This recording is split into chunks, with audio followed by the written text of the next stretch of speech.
Let's remember who these people are. Who are the perpetrators? We don't need to know their names to know who they are. You know who they are. You know who they are from every headline, all the time, in all the newspapers. You know who they are. They're the same people who kidnap girls in Nigeria. They're the same ones who attack an airport in Karachi, Pakistan. They're the same ones who terrorize Somalia and Sudan. They're the same ones who butcher civilians in Syria. They're the same ones who are destroying Iraq. But when they hurt a Jew, all of a sudden, the world gets confused and bewildered, and they lose their moral compass. We know who they are. They know who they are.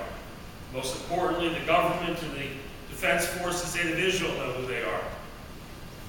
But the world is so confused when the Jew is a victim. The world doesn't know what to do, because the world can't tolerate that. The world can't tolerate too much. The world can't tolerate when the Jew deserves sympathy, support, and solidarity.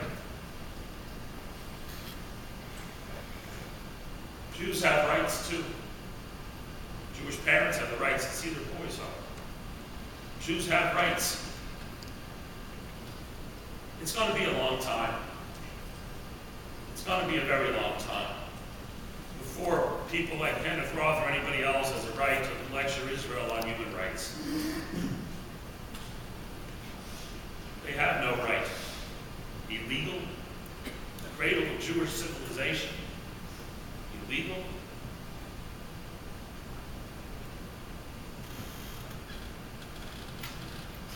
What was happening in Gaza the last 48 hours? Palestinians in Gaza are celebrating.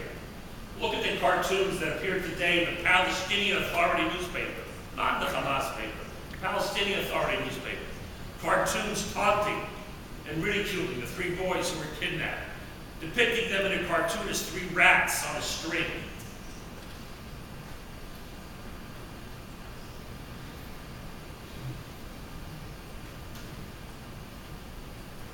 Our boys deserve to come home. These are wonderful boys from wonderful families.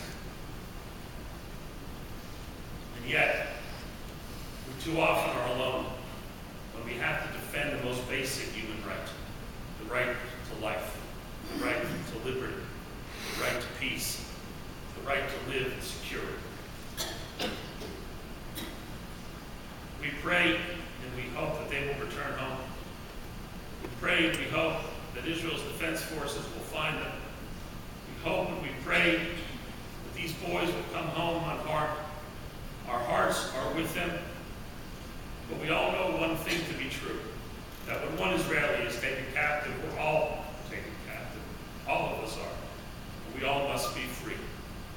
We pray for their return, and we know that the strength of the Jewish people